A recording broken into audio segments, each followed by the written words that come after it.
Ansofts vækstmatrix giver et godt overblik over de vækstmuligheder, du har.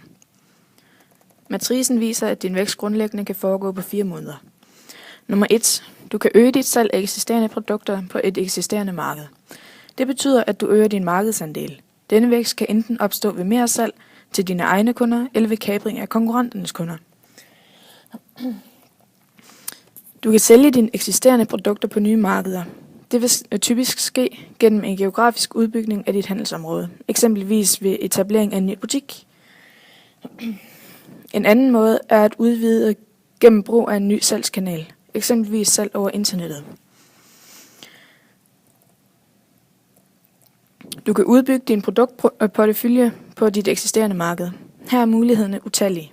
Du kan eksempelvis udvikle eksisterende produkter med nye features. Du kan udbygge dit sortiment, eller du kan sælge helt nye produkter. Du kan som en sidste vækstmulighed sælge helt nye produkter på et helt nyt marked. Diversifikationsstrategi bruges til risikospredning. Hvis dine produkter f.eks.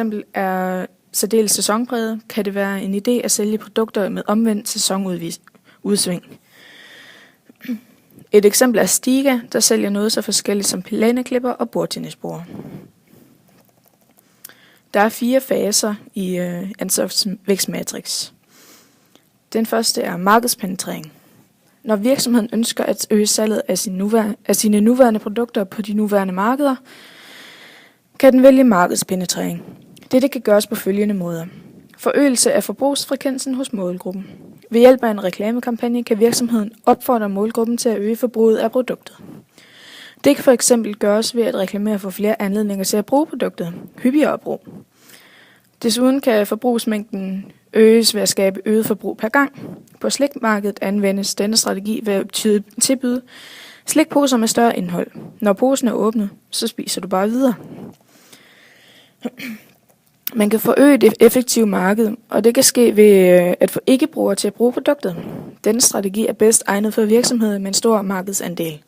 Mindre udbydere risikerer blot at åbne nye muligheder for konkurrenterne og kunne øge sit eget salg ganske lidt.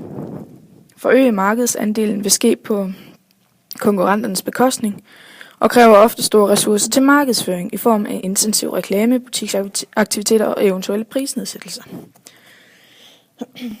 Så har vi produktudvikling. Produktudvikling anvendes, hvis virksomheden vurderer, at dens nuværende marked er stabilt, men at produktet ikke længere lever op til kundernes behov på tilfredsstillende vis. Og produktudvikling det kan omfatte erstatning af et eksisterende produkt, der er slået fejl eller er ved at være forældet. Der udvikles en ny produkttype, der kan være baseret på en anden teknologi end det tidligere produkt, eller indeholde en afgørende teknisk fornyelse. Udviklingen af Blu-ray til erstatning af DVD-optageren er et eksempel på et nyt produkt, der på længere sigt har til formål at erstatte den traditionelle DVD-afspiller. Og man kan lave en fornyelse af et eksisterende produkt, og det vedrører en markant ændring af et produkt, f.eks. udviklingen af en ny bilmodel. Baggrunden for denne form for produktudvikling er typisk, at den tidligere model ikke længere er tidssvarende, hvilket kan skylde konkurrenternes produktudvikling.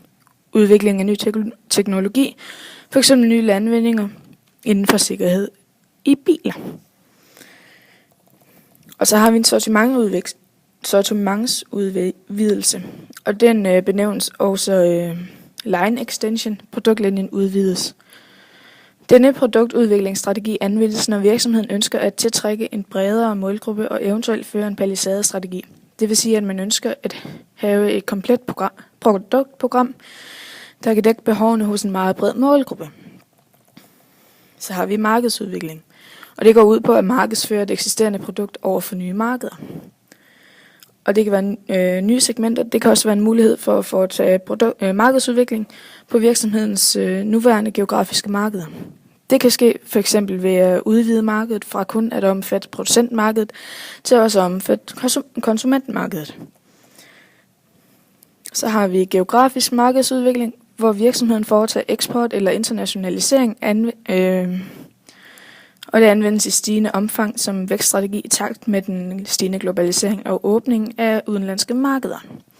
På den måde opnår virksomheden muligheder for stordriftsfordele, da markedspotentialet øges betragteligt. Desuden kan geografisk markedsudvikling give mulighed for at forlænge et produkts levetid.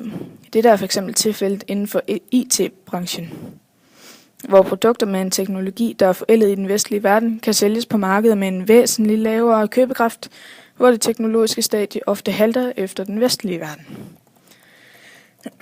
Så har vi nye distributionsformer, og det kan også være en vej til at få til markedsudvikling. Elgiganten, der sælger forbrugerelektronik til lavpris, har udelukkende butikker i større byer, hvorved en del kunder har langt til nærmeste butik. Og ved at sælge via internettet samtidig med salg fra butikker, der kan Elgiganten udvide deres marked.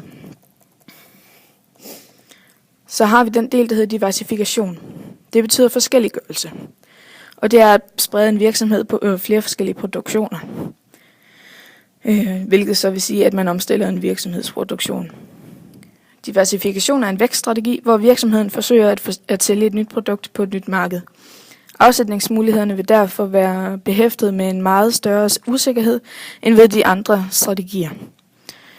Virksomheden vil ved diversifikation bearbejde markedet med alle 4 P'er. Diversifikation betyder vækst gennem afsætning af nye produkter på nye markeder. Nogle lærebøger behandler diversifikation som en del af intensiveringsstrategierne. Andre lærebøger behandler diversifikation som en selvstændig vækststrategi, da diversifikationen typisk indebærer skabelse af et nyt forretningsområde, et nyt SBU, som kan betyde etablering af en ny virksomhed. Hvis virksomheden vælger at opnå vækst gennem diversifikation, er det ofte ud fra et ønske om at opnå risikospredning. Virksomheden opnår vækst ved at gå ind i nye forretningsområder og skabe nye SBU'er. Der skelnes mellem 2 former for diversifikation. Vi har det, der hedder koncentrisk diversifikation, og det er, når virksomheden markedsfører nye produkter til nye markeder, hvor der er et vist sammenfald med den eksisterende produktportefølje, f.eks. teknologisk eller markedsføringsmæssigt, og på den måde opnås en synergieffekt. Så har vi det, der hedder et konglomerat diversifikation, og det er, når nu at virksomheden optager helt nye forretningsområder, som ikke har sammenhæng til den eksisterende produktportefølje. Diversifikation er altså, når man spreder sine investeringer og derved reducerer den samlede risiko, da porteføljen herved bliver mindre følsom over for begivenheder, der kunne gå hen og påvirke enkelte værdipapirer.